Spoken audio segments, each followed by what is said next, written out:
Akses Manajemen akan membahas mengenai organisasi swasta Matahari Department Store. Matahari Department Store merupakan salah satu perusahaan retail modern terbesar di Indonesia. Matahari bergerak dalam penjualan produk fashion, footwear, kebutuhan gaya hidup, dan juga keperluan sehari-hari. Sejak awal berdiri, Matahari terus berkembang dan menjadi organisasi retail yang dekat dengan masyarakat dan juga dengan jaringan yang tersebar luas di seluruh kota-kota besar di Indonesia. Sebagai organisasi swasta, Matahari Department Store juga tentunya menjalankan fungsi-fungsi manajemen seperti perencanaan, pengorganisasian, pengarahan, pengendalian untuk mencapai tujuan, mempertahankan daya saing, dan juga menjaga kepuasan pelanggan. Kalian tahu gak sih apa itu manajemen? Nah, menurut Fredrik Taylor, manajemen adalah seni untuk memahami apa yang harus dilakukan dan cara terdekat dan juga tercatat untuk melakukannya dengan sebaik mungkin. Nah, dalam perusahaan retail khususnya Matahari Department Store, manajemen di sini bertujuan yang pertama adalah meningkatkan penjualan dan juga keuntungan. Yang kedua, memberikan pelayanan terbaik kepada pelanggan. Yang ketiga, mengelola persediaan barang dengan efisien. Yang keempat, mengatur dan juga mengembangkan SDM dalam hal ini karyawan toko. Yang kelima, mengendalikan biaya operasional. Dan yang terakhir adalah menyesuaikan strategi dengan tren yang ada di pasar. Dalam prinsip manajemen milik Matahari Store, kami mengaitkan dalam 4 prinsip manajemen milik Harry Fayol. Untuk yang pertama yaitu perencanaan. Perencanaan dilakukan bagaimana strategi marketing dilakukan oleh Matahari Store itu dapat berjalan dengan baik. Kemudian yang kedua yaitu pengorganisasian dengan cara pembagian tugas di setiap bagian seperti sales, marketing, dan juga supervisor.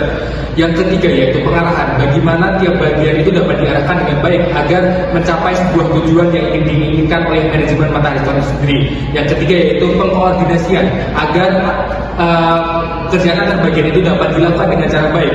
Kemudian yang kelima yaitu pengendalian. Pengendalian itu dilakukan agar kita dapat mengevaluasi bagaimana proses pelayanan terhadap pembeli itu dapat dilakukan secara maksimal dan juga efektif.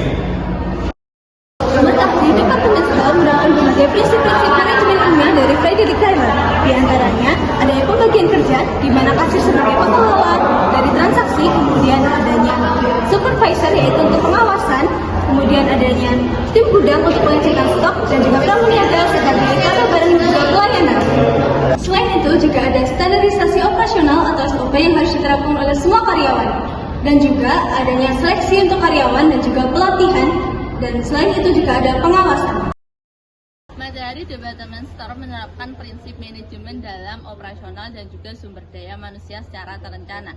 Perekrutmen karyawan dilakukan dengan mementingkan kebutuhan tiap divisi untuk menjaga kualitas pelayanan.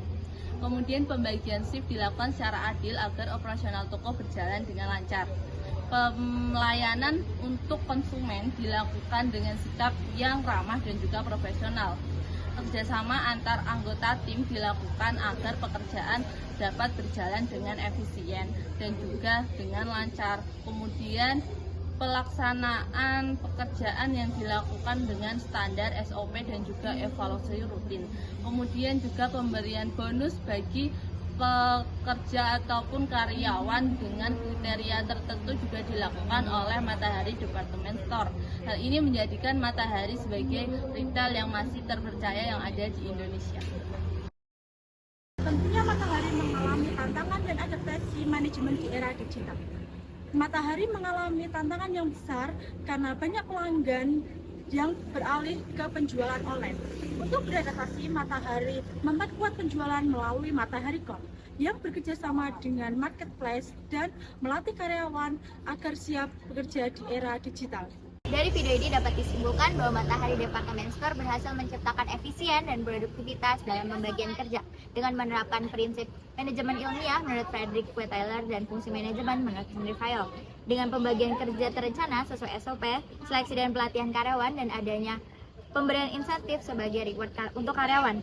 Selain itu, dalam fungsi manajemen menurut Harry Fayol diterapkan secara menyeluruh mulai dari perencanaan strategi dan target penjualan, pengorganisasian struktur kerja, pengarahan instruksi, dan pengendalian dalam menjaga mutu pelayanan. Sekian video dari kelompok kami, kurang lebihnya mohon maaf. Terima kasih sudah menonton.